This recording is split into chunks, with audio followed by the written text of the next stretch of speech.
Bwana, leo tupo na kiongozi wa Freemason. Tumeona so vema tumtembelee tuweze kujua yale mambo ambayo wao wanayafanya chini au siri kubwa zinazopatikana kwenye hiki chama cha Freemason. Bwana kiongozi, heshima yako. Salama, habari yako? Safi, tumefurahi kuja hapa. Asante sana, karibu sana. Kuna watu wengi wanataka kujua siri na mambo ambayo mnayafanya nyie Freemason, mambo ambayo watu wengi wamezania kwamba ni mambo ya kishirikina. Leo tupo hapa, kwanza tungependa kufahamu majina yako, unaitwa nani? Kwa majina naitwa Mr. Kadungule. Mr. Kadungule ni kiongozi wa chama hiki, lakini dini yetu sio ushirikina, ni dini kama dini zingine. Kwanza kabla hatujazungumzia hizi siri na mambo ya dini mbalimbali ambayo yamejificha watu wengi hawafahamu, kwanza tungependa kujua, kuna karatasi umezishika hapo. Kama ulivyoona watu wengi wamejaa hapo nje. Kuna vijana wametoka Kongo, wametoka Botswana, wametoka Zambia, wametoka Kenya, Uganda. Hii tunamsajili mwanachama mpya, lazima sajiliwe katika fomu hizi. Hii fomu naona ya East Africa, kuna fomu ya international, anasajiliwa kwamba yeye ni nani, anaitwa ana umri gani, anafanya kazi gani. Hizi fomu kwa ajili ya usajili. Ndio maana vijana wamekaa wengi hapo nje. Tumeona wewe kidogo una utofauti na baadhi ya watu wanafanya ibada. Hivi ibada zenu utofauti na ibada zingine ni nini?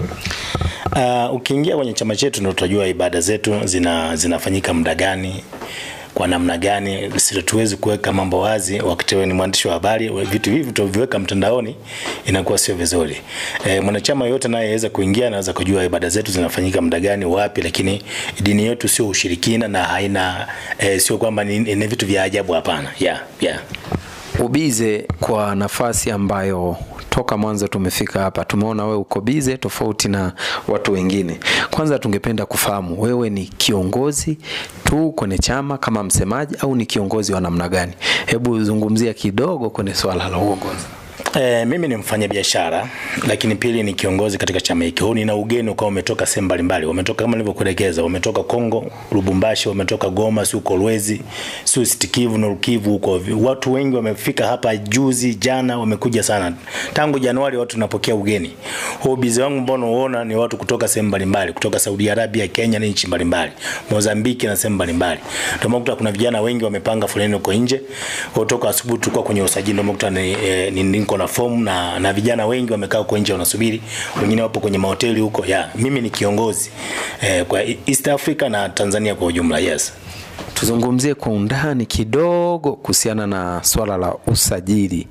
Na tumeona watu wengi hapo ni vijana, lakini kuna baadhi umri umekwenda kati ya miaka 45 mpaka 60. Limekaaje hilo kwa mtu ambaye anatazama na anashangazwa na jambo hili ambalo watu wengi wanasema ni jambo la ajabu kabisa? Kimsingi sisi tunasajili ni mtu yote ambaye anaanzia miaka 18 kuendelea juu. Alafu tunasajili jinsia zote, awe wa kike au wa kiume, awe mfanyabiashara asiwe mfanyabiashara, wafanyakazi wa serikali, wasanii, wachezaji wa mpira na watu mbalimbali. Wanaingia, tunawapokea kwa mikono yote miwili. Kwa mtazamaji au mtu ambaye anakifuatilia hiki chama chenu ambacho mnaita Freemason, maana hapo niona umeandika Freemason, lakini japo kwa imejificha free kuna Mason TZ. Ni faida gani ambayo ina tofauti na watu kuingia kwenye chama chenu? Cha kwanza, mtu anapoingia katika chama chetu anabadilisha maisha yake kutoka hali ambayo ya kiuchumi ambayo alikuwa anaishi, na sisi tunampa nguvu, tunampa fedha na yaweze kwenda mahali pengine, aweze kusaidia ndugu zake, apate amiliki magari mazuri, amiliki magari mazuri, amiliki nyumba nzuri, amiliki biashara kubwa, asaidie ndugu zake na wasiojiweza. Kama ulivyoona hapo, walio wengi wamekuja, wengine wanaomba msaada. Kuna vituo vya watoto yatima, tunatoa misaada na kadhalika. Kwa sisi jukumu letu kama chama ni kuwasaidia watu kutoka mahali pamoja kwenda hatua nyingine. Yes.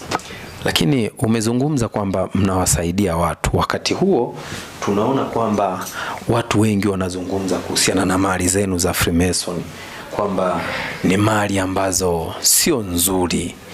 Wewe unaweza ukazungumza nini kuhusiana na hili ambalo linasemekana kwamba pesa au mali zenu sio nzuri? Ingekuwa mali zetu sio nzuri, mimi nisingeweza kuingia. Nilifanya research ya hali ya juu miaka 20 iliyopita.